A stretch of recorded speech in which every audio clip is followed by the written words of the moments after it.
So funny. Mom says the flirting nurse turned out to be the very nice woman. She stayed with Mom the whole time, didn't leave her side even after Dad came back and the doctors told them how sick I was.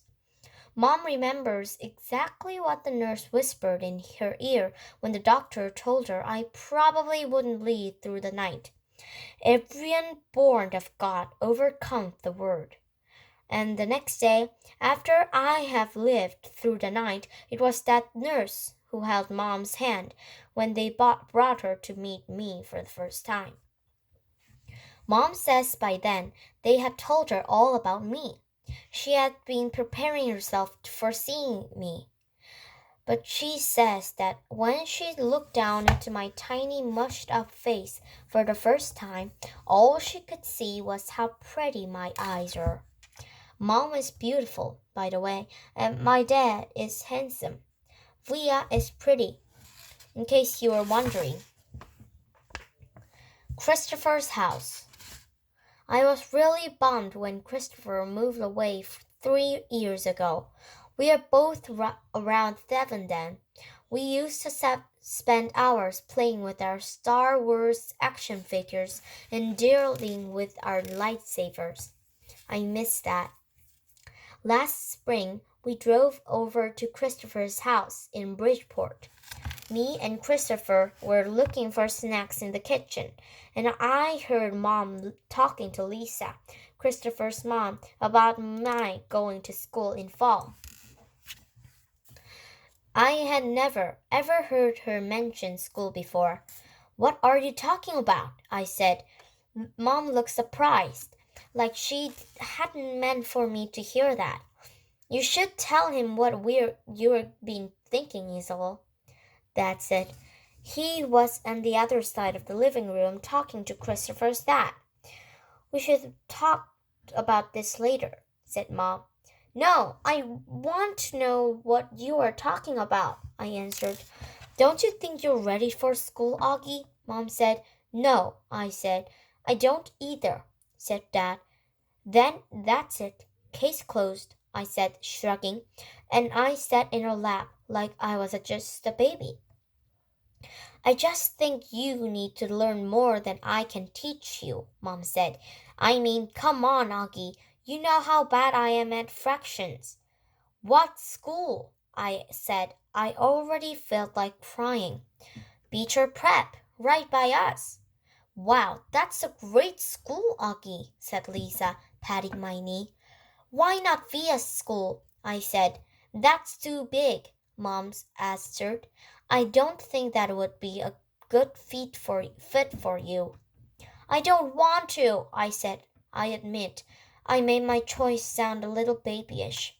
You don't have to do anything you don't want to do, Dad said, coming over and lifting me out of Mom's lap. He carried me over to the seat in his lap on the other side of the sofa. We won't make you do anything you don't want to do. But it would be good for him, Nate, Mom said. Not if he doesn't want to, answered Dad, looking at me.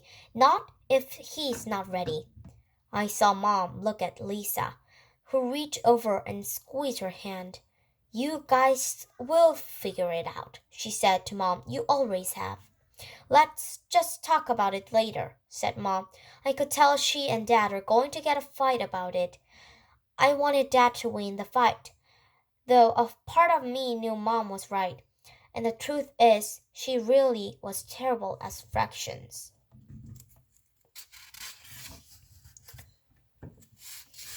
Driving. It was a long drive home. I fell asleep in the back seat like I always do, my head in Via's lap, like just she was my pillow, a towel wrapped around the seat belt so I wouldn't drool over to her. Via fell asleep too, and Mom and Dad talked quietly about grown-up things I didn't care about. I don't know how long I was sleeping, but when I woke up, there was a full moon outside the car window. It was a purple night, and we're driving on a highway full of cars. And then I heard Mom and Dad talking about me. We can't keep protecting him, Mom whispered to Dad, who was driving. We can't just pretend he's going to wake up tomorrow and this isn't going to be his reality. Because it is, Nate. And we have to help him learn to deal with it.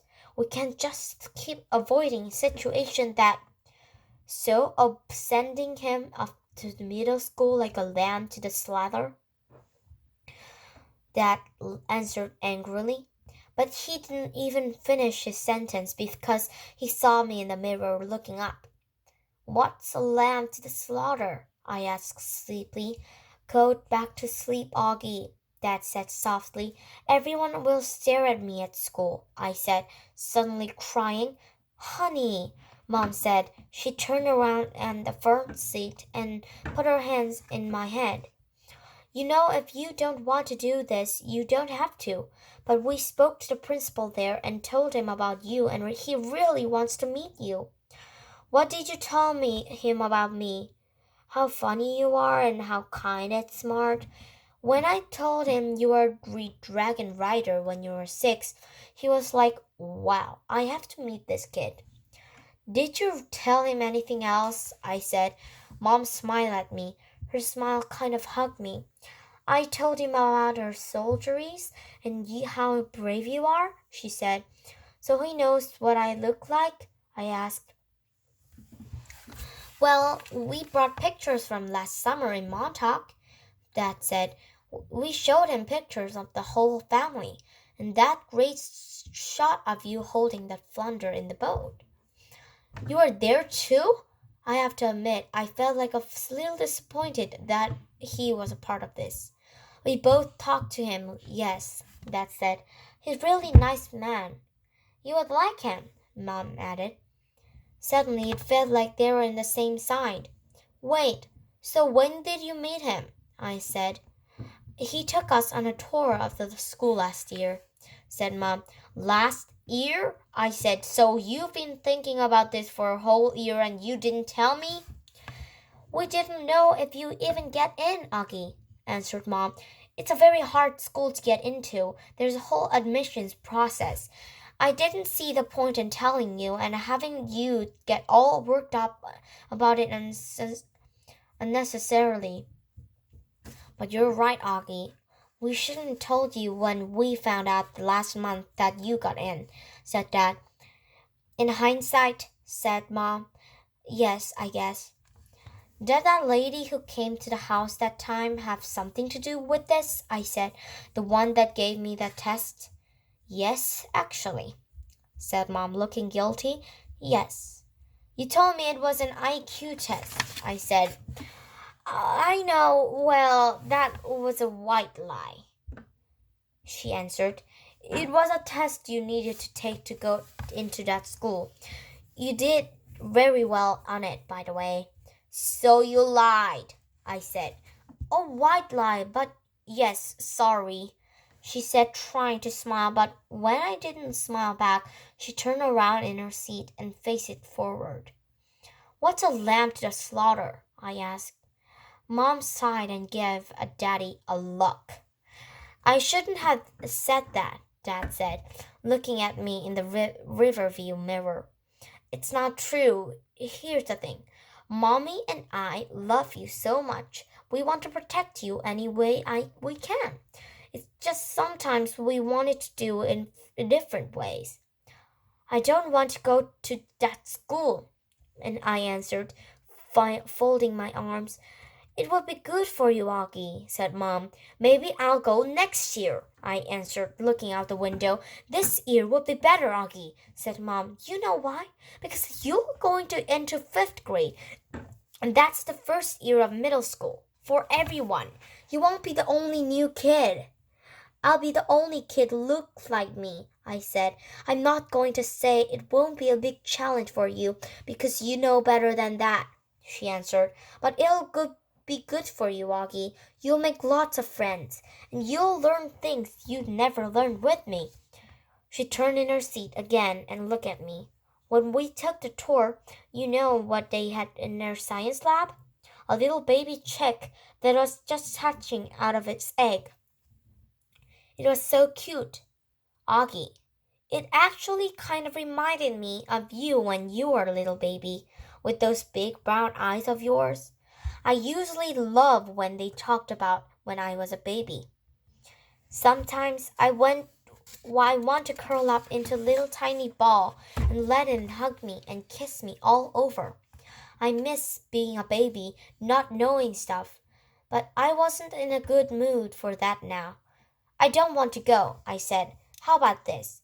Can you at least meet Mr. Tushman before making up your mind? Mom asked. Mr. Tushman, I said. He's the principal, I answered Mom. Mr. Tushman, I repeated. I know, right? Dad answered, smiling and looking at me in the riverview mirror. Can you believe that name, Augie? I mean, who on earth would ever agree to have the name like Mr. Tushman? I smiled, even though I didn't want to let them to see me smile. That was the one person in the world who could make me laugh, no matter how much I didn't want to laugh. That always made everyone laugh. Augie, you shouldn't go to that school just so you can hear his name and said over to the loudspeaker. Dad said excitedly. Can you imagine how funny that will be? Hello, hello, packing Mr. Tushman. He was using a fake high old lady voice. Hi, Mr. Tushman. I see you're running a little behind today. Did your car get rear-ended today? What a bum rap. I started laughing, but not even because I thought he was being that funny, but because I wasn't in a mood to stay mad anymore. It could be worse, though. That continued in his normal voice. Mommy and I had a professor in college called Mrs. Butt. Mom was laughing now, too. Is that for real? I said. Robert or Butt? Mom answered, raising her hand as if to swear. Bobby Butt. She had huge cheeks, said Dad. Nate, said Mom. What? She had big cheeks. Cheeks is all I'm saying. Mom laughed and shook her head in the same time. Hey, I know, said Dad excitedly. Let's fix them up in a blind date. Can you imagine? Miss Butt, meet Mr. Tushman. Mr. Tushman, here's Miss Butt. They could get married and have a bunch of little tushies.